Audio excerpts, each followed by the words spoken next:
Welcome to week 33 of my Mallorca training vlog. In about 10 days time I will be boarding the plane and heading to Mallorca, and I have to admit that I'm rather looking forward to it. Firstly, I'm the fittest that I've been in about 4 years, as well as being the lightest that I've been in about 6 years. Many people have been asking me about bikes. Am I going to take mine or hire one? Well, this will be my 6th trip out to the island, and on all my other trips I've taken my own bike with me. But this year my 2 chums and I have been offered the services of a company called Love Velo, who will not only be supplying us with airport transfers, but with hire bikes as well. Obviously, riding my own bike out there is my preferred option, but to actually get it there is quite involved, not to mention expensive. To begin with, the bike has to be booked in on the flight at a cost of £35 or $46 each way, and on this particular flight, this would mean that it would be costing roughly twice as much to get it down there as it is for me to get there.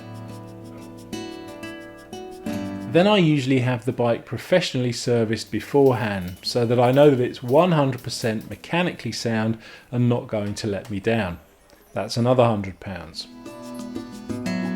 And then I would have to semi-dismantle it to get it into its flight case, bundle that flight case onto the minibus that I would need to take me to the airport, manhandle it through the airport to check in, and finally have to locate the oversized baggage counter and hand it over to someone who may or may not treat it with care, and then trust them to actually load it onto the correct aircraft. Now, assuming that it is put onto the right flight and arrives in one piece, I would then have to do the whole thing again in reverse at Palma Airport, collect it, load it onto a minibus and put the bike back together again in the hotel before I could ride it. And yes, you've guessed it, after I've enjoyed my trip, I would have to do the whole thing in reverse yet again to get it back home.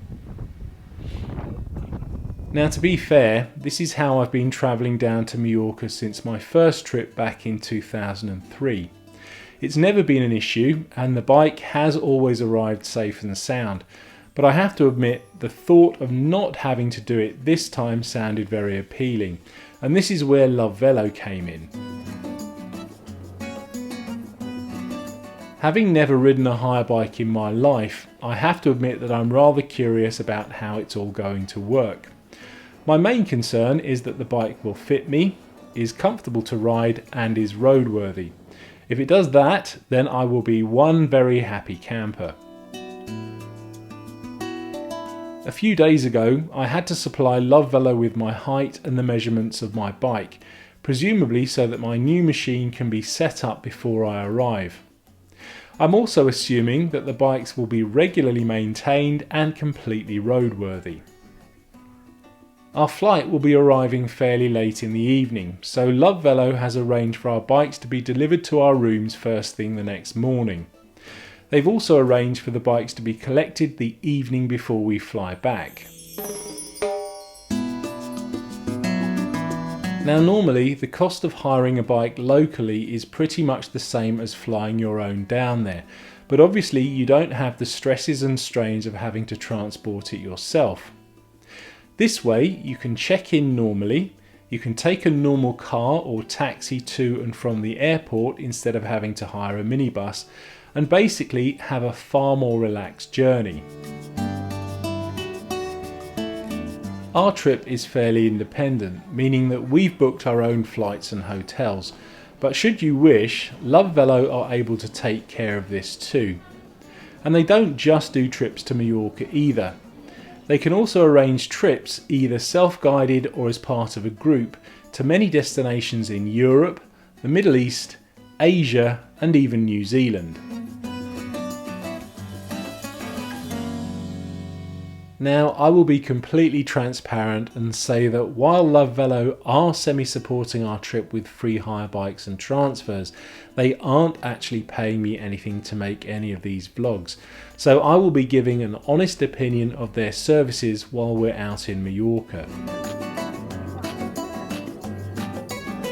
So are you training for an event or planning a cycling trip abroad? If you are, please tell me all about it in the comments below. If you found this film useful, please like and share, and if you'd like to get the most out of your cycling, please consider subscribing for my regular weekly uploads. Thanks for watching.